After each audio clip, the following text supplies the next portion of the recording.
Welcome back to Les Schwab Tire Center's Outdoor GPS, presented by Fisherman's Marine and Outdoor. This is the way it goes with live television. You cut to a break, you try to save a little bit of time for the interview, and guess what happens? Shane, tell everybody what happened in the last 2.5 minutes. Well, you know, we went on commercial break, and then we found a fish that decided it wasn't camera shy. Jeez, man, I love it. I love it. Literally, everyone, so that you have an understanding of what we're doing here. This is absolutely live, right? It's 9:39 in the morning. Right when we cut to break, I was at 30 seconds early because I wanted to save a little bit of extra time. Rod folds over right when we went to commercial break. Well done, by the way. So, again, chartreuse splasher, little bait. Anything on there that maybe, is that even the same rod that got bit earlier? Yeah, that rod's been bit 3 times now. Actually, swing that one over here. 3 times. Now, Shane, you've been doing this a long time. That's a familiar looking flasher. Yes, it is. Absolutely. So that one's been bit 3 times, and again, little orange label herring. So now everyone listen, understand, Shane's been doing this a long time. He catches as many or more than any guide that's out there with his clients, period. Shane, why would you say that you have one rod that's been getting all the bites this morning as opposed to all the other rods in the boat that aren't? What's different? They're obviously keying in on that contrast between that pink and that chartreuse, and along with that small bait. So I may search out for another one of those same pink flashers, but also some flashers that maybe have that same design on it. May not be the same colors, but that same contrast design.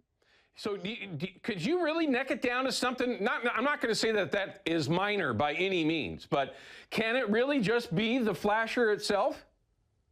It can, for whatever reason, maybe with this watercolor, the depth we're fishing in that 25 to 30 foot of water, that could be just what they're keying in on and seeing it. I'm going to get this fish in a bucket here real quick.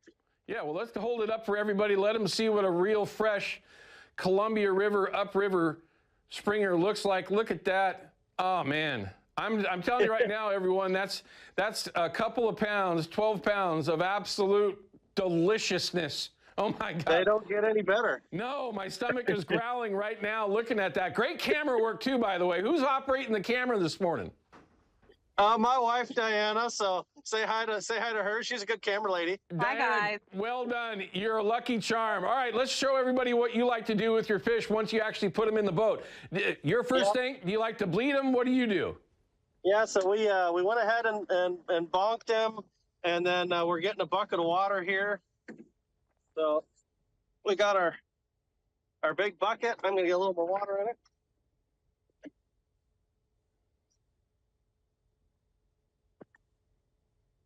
Oh my God, look at I'm so jealous. And then this fish here, we're going to go ahead, we're going to cut the gills, head down on both sides. And then keep them head down in this bucket. That's going to get all that blood out of there, make that fish taste extra good. It does too. You get the blood out, everyone. It just makes that meat that much better.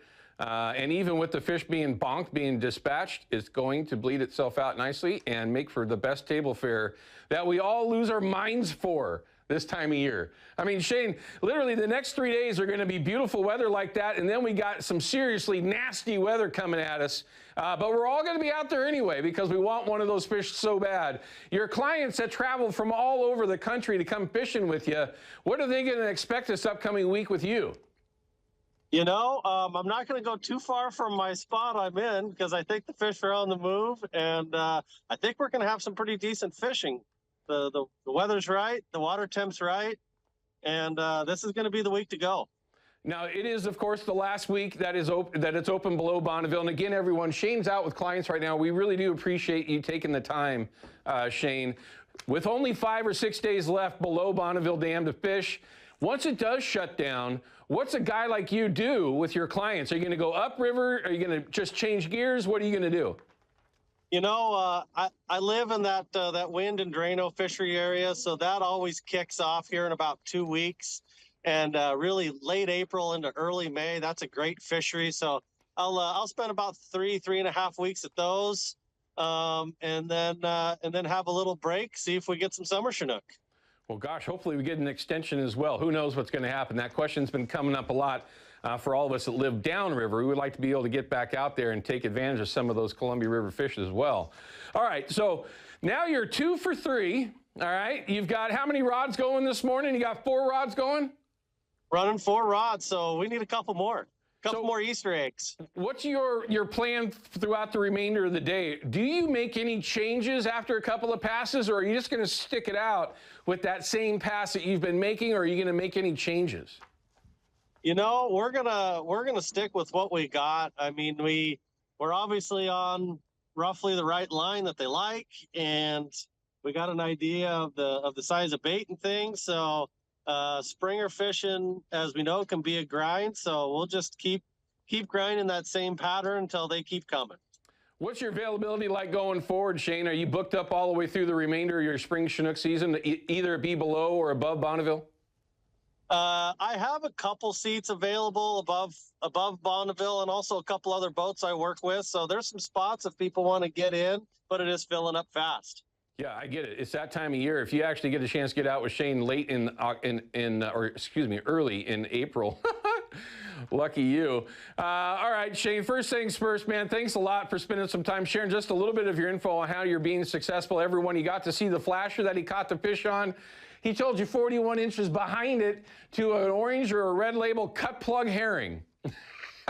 All the way down to the 2-aught hooks. How big of what's your poundage of leader that you like with those little hooks?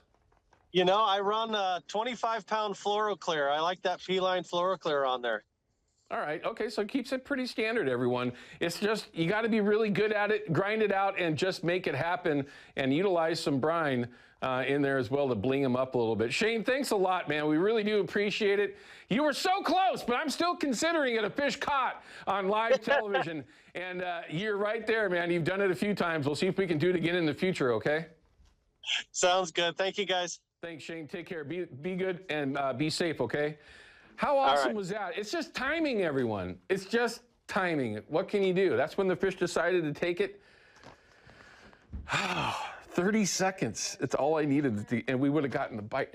Whatever. Anyway, all right, we're going to cut to a break. When we come back, we've got lots of questions that come in on our Facebook page, and we're going to address a couple of those. First things first, we got one from Chris Lundstrom, a Facebook fan that's been asking questions for years, but this is a great one. Talking about the new technology that a lot of us are utilizing. I say a lot of people, not me personally yet, but we'll talk about that when we come back from this break.